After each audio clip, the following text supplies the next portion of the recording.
Day for this 80s baby. And I'm here to talk to you about the 5 stages of locking. It's very controversial because some people say that locks don't go through different stages. Some people say that they do. However, as a professional hairstylist and or loctician, beauty professional, whatever, if you're servicing locks, you want to be able to properly communicate with your client what is happening to their locks. You want to be able to properly communicate with the clients over the phone before they reach you what's going on with their locks. So even if they don't know the proper terminology for it, when you hear it, it can register to you what stage they are at in their locking process. Okay? You also want to be sounding well informed and educated when you have people in your chair. You want to sound like a professional. You want to know what you're talking about. You want to be sure of what it is that you're talking about. Okay?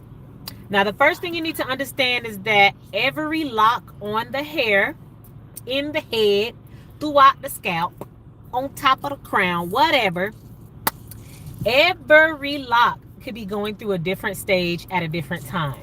Okay? So that's the rule of thumb right there. The main thing you need to remember, and you need to remember all of them. So the first one is what I call the starter lock slash baby stage. Okay?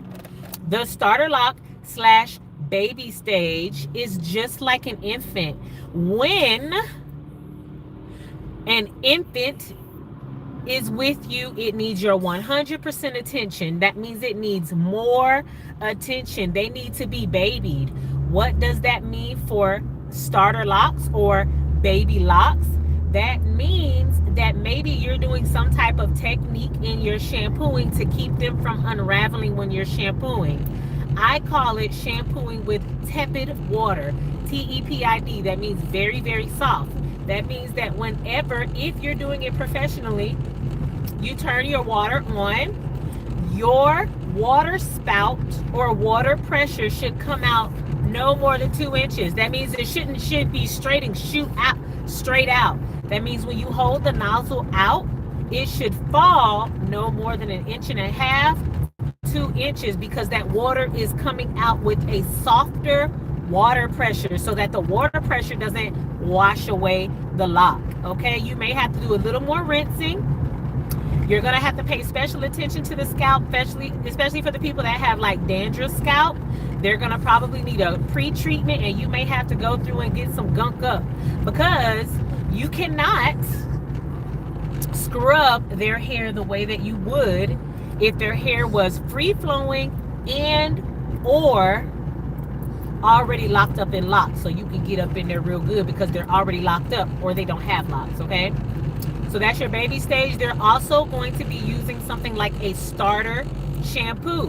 What the starter shampoo does is it lifts the cuticle. I always go like this because a cuticle lays like a roof. Okay, so what you want to do is use a starter shampoo, a shampoo that changes the pH of the hair. Some pHs make things lay down, like the pH in conditioner makes hair smooth, right? Certain pHs of certain waters make the hair more smooth, and some of them make it like a rat's nest, right? Well, there is starter shampoo, and shampoos, I call them, they're starter shampoos with sister locks, but there's different brands from different companies. That shampoo causes the cuticle to lift up so that you can have the hair tangle more efficiently, right? And then the next thing is the teenage stage, right? The teenage stage is when the hair starts to get a little unruly, right?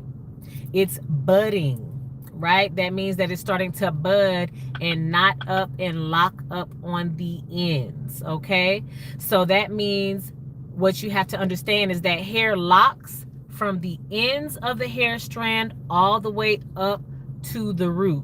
Okay, that's your teenage stage.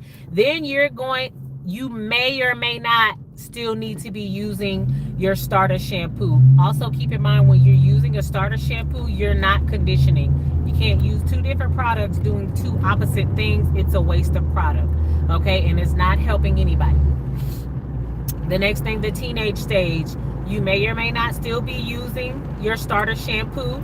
You may or may not be conditioning at this stage, right? It's starting to bud on the ends, which means it's starting to get thicker on the ends. You need to understand that, because your clients are going to be like, why is my hair thicker on the ends? Why is it so fuzzy and unruly? Why is it not laying down where we retwist it at, right? It's not laying down anymore because it's just like a teenager. They crazy. They do what they want when they want, okay? And you just go with it and you work with them and you have patience, because you got to still love your teenagers. The next one is the adult phase. You know, as an adult, you're starting to get into life.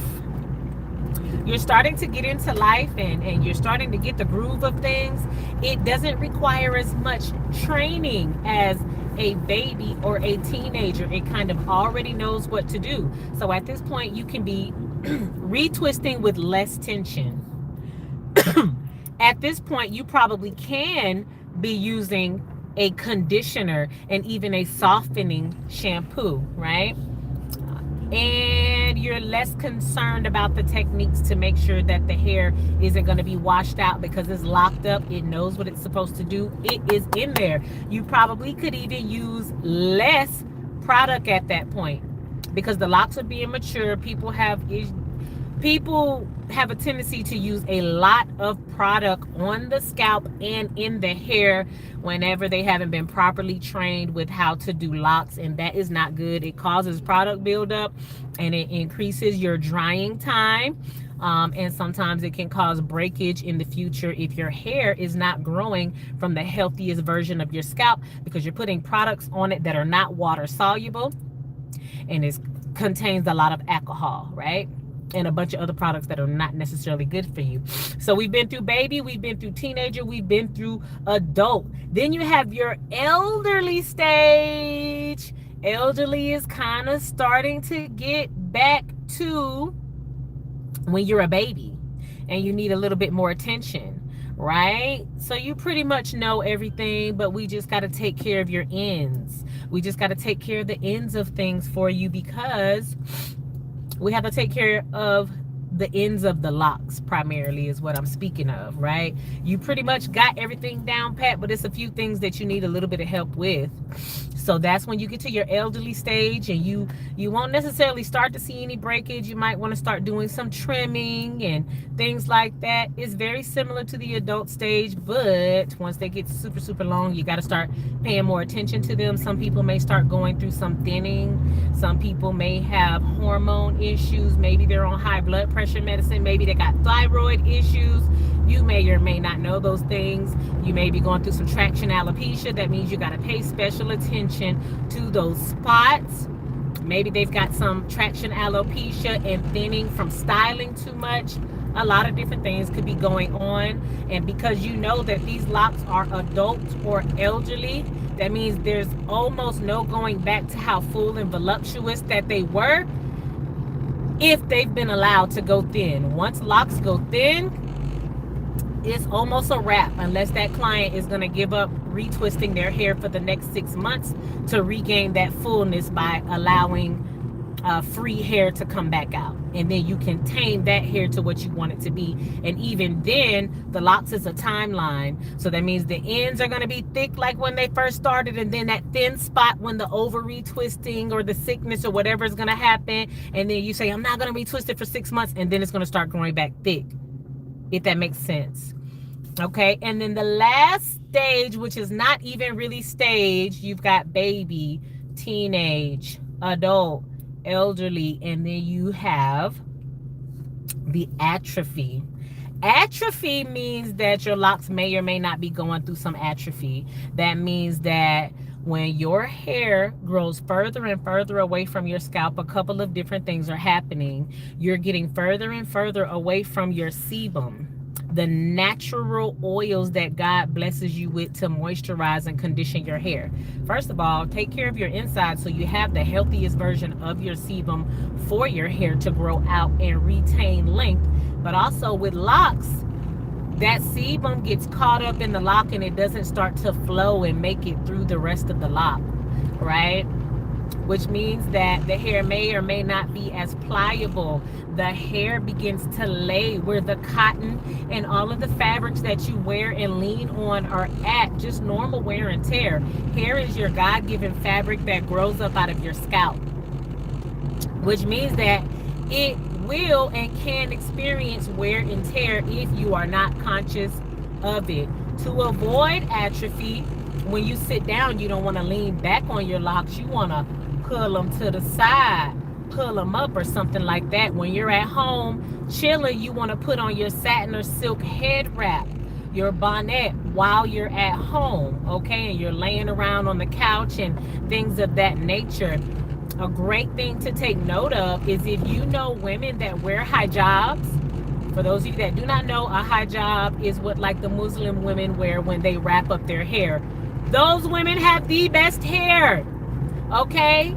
We have a private space in the salon, so sometimes they choose our salon to come in and get their hair done because they're not allowed religiously to let a man see their head and all of these other restrictions, and Jewish women sometimes too.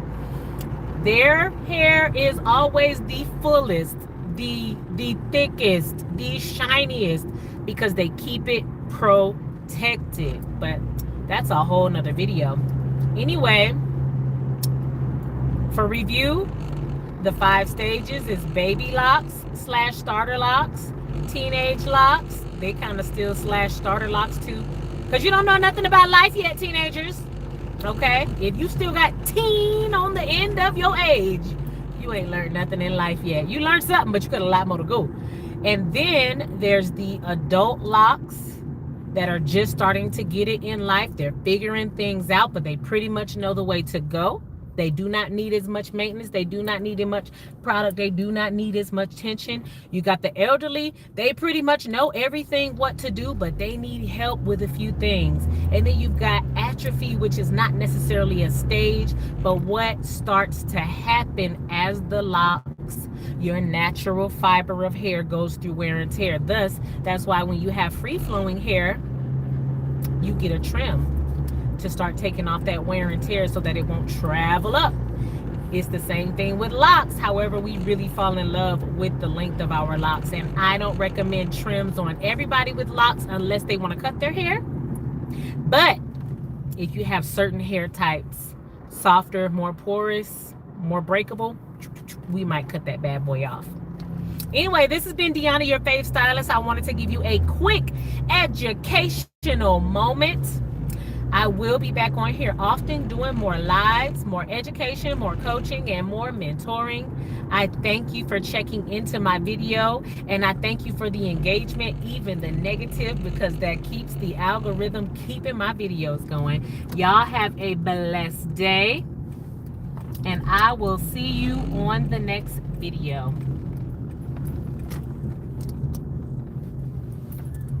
Girl, I want you to, so we can play this little